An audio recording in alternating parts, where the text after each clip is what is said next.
Hi everyone. So today, after I got that unsettling message, I posted it so that other people can be aware. I'm sure it's somebody abusive and somebody that wants to rattle the cages of women, and somebody who has nothing better to do with their time than to tell people to take their lives and cause abuse and cause harm. So in those situations, what we have to do is to focus on the fact that we are safe, we are here, and that the service providers take these kinds of things seriously. And it's not going to be ignored. I've already reported it. Some of the techniques that I have learned for coping strategies with the HRPA, and also through work that I've done, other work that I've done, when you get messages like that, it's good to take a few moments to step away. Not to say this didn't happen and just carry on, but to be in touch with your body, to acknowledge that this is happening and it is real and it is a threat and it is unsettling. And then take a few deep breaths. So you can sit quietly with your feet on the floor and take a few deep breaths, and you can breathe in for a count of 3 and out for a count of 4. This is a strategy that I heard about through an HRPA talk I attended, and it was on wellness in the workplace. So for me, this happened when I just came home from the church. The message was sent while I was in the church, but when I'm in the church, I don't check my messages. So you can maybe get that kind of message in call center work or in another environment. People get targeted all the time, innocent people. So that's one strategy you can do. The other thing is that I didn't sit and let it play on my mind and let it shake me up and let it spiral. I said, okay, you know what? I've reported it. I've told people I don't know who this is. It was unsolicited. And it has nothing to do with me. It has everything to do with them. And then I got on with my day, because you have to tell people, you have to make people aware. For me, I can't report things like that, because when I report it, people deny it. And this person would probably have say, oh, somebody took over my number, I don't know, whatever. People deny it, but they will get caught. Eventually, they will get caught, whoever they are. And it's just to protect yourself. It's good to let your network know. And especially for those of us who are business building, who are involved in ministry, you have to let people know. That's what companies do. They post it on LinkedIn, on Facebook, on social media. You have to let somebody know. And then make contact with a human. Even if it's going out for a walk or going downstairs to your security guard, you don't have to talk to them about it, but just make contact with a human, see somebody's face, like you're not completely alone and isolated. And then I got on with my day. I did cleaning, I cleaned my balcony, I had some lunch, I joined an online webinar. So all these things which are sent to put me into a downward spiral, I refuse to engage in them, because it says a lot about the other person who's watching my posts, and my posts are meant to help people to find that inspiration in life, to find that joy in life, to find that courage in life, to find that perseverance in life. And they're taking something and they're using it to try to destroy me, saying, oh, you look worse than your mother looks better than you.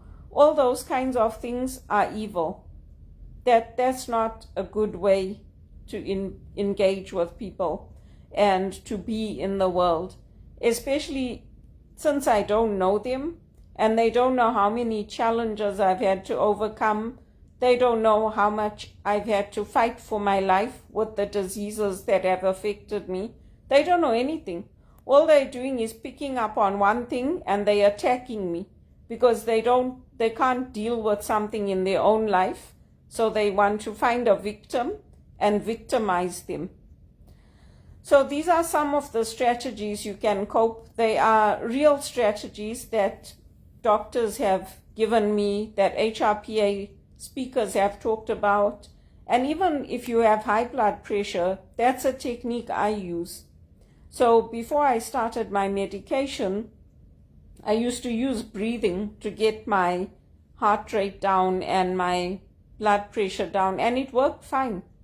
But when it got too much with the pressure in the contact center and the nosebleed started and all of that, I did need the medication. So I hope to come off that. And it's better than it was. I mean, it's normal now. My blood pressure is normal. My blood functions are normal. I'm not getting arrhythmias anymore when I take the blood pressure readings. So things are stabilized for me, and this person, whoever they are, they want to destabilize me. They don't want me to work. They don't want me to have a good paid job. They want me to be a basket case. So the best thing you can do is to disengage and then make sure you know, I'm here, I'm safe, I'm in Toronto. This person cannot destroy my life. Those types of messages are the messages you want to have. You don't want to let them get to you. So today was a productive day for me. I got a lot done. I still have a lot to do.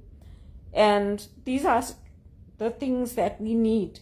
These are the focusing points when you get messages like this.